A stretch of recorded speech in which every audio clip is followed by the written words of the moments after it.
Howdy, y'all. I'm going to be doing some videos about my stepfather, Ralph, my kid's Grandpa Ralph. I'm going to call them Grandpa Ralph stories. Basically, this is for my kids, just so they can have some history about him and things that he would say, his wisdom, if you would, and anecdotes, I'm sure. And if others are finding this interesting, fine. I'm gonna make a Grandpa Ralph playlist. Anyway, my parents divorced when I was 7, and he entered the picture when I was 10 or 11. I forget exactly when. But he and my mom were married for 43 very happy years. He died a couple years ago. He was a great man. Everybody liked him who knew him. Very friendly, very outgoing. He was a Choctaw Indian. His family was on the roll of the Indian nation, of the Choctaw Nation. His ancestors walked the Trail of Tears. They made it here, and they made a life here. I once asked him years ago when Native American first started to become popular.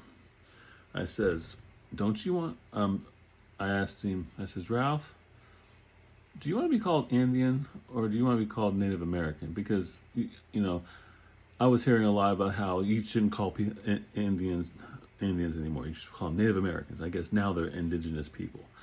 And he said, Brian, my daddy died a proud Indian. My granddaddy died a proud Indian. I'm Indian. I'm not Native American. I'm Indian. And that's what he believed. So others may find fault in the fact that I call him an Indian. And if I refer to Choctaws as Indians, that's coming from the love of the man that I grew to know very well and whom I had great respect for. So when I call him an Indian, that's because he wanted to be called an Indian. He said, I'm not going to let someone else cause me to be ashamed of what my daddy and my granddaddy died being proud of. So that's where I'm coming from. Anyone finds fault with that, well, that's on them, not me. And so I will say Indian with the pride that he had in being called Indian. So there you are. Take it for what you will. He was a grandfather to my children, more so than my dad was.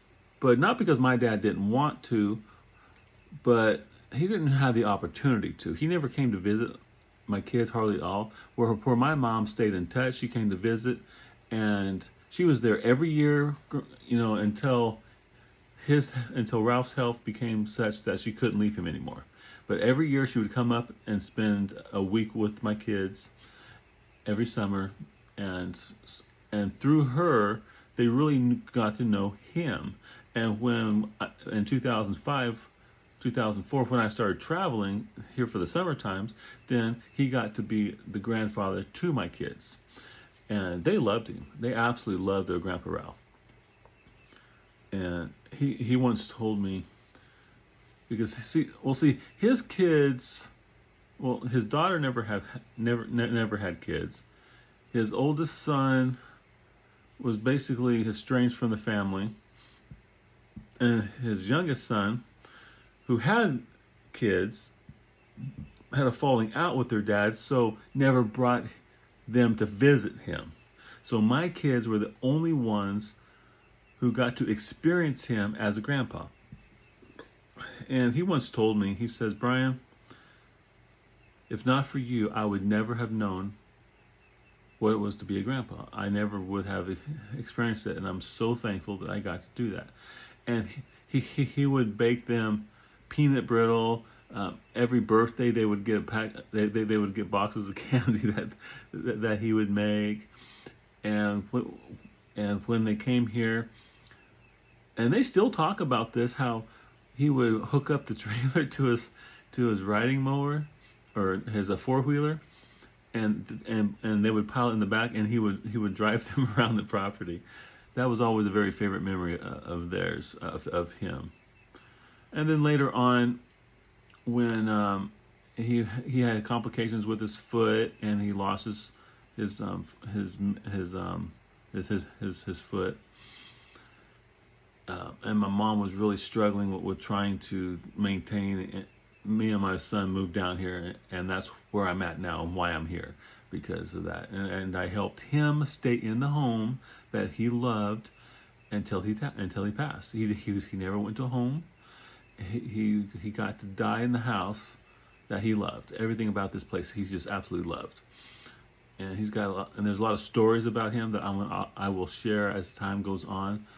And yeah, so Ralph was a Choctaw Indian, and he was very proud of that. And we loved him. We miss him.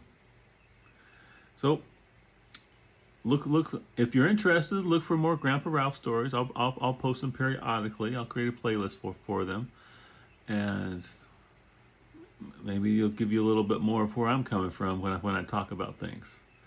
Anyway, y'all take care.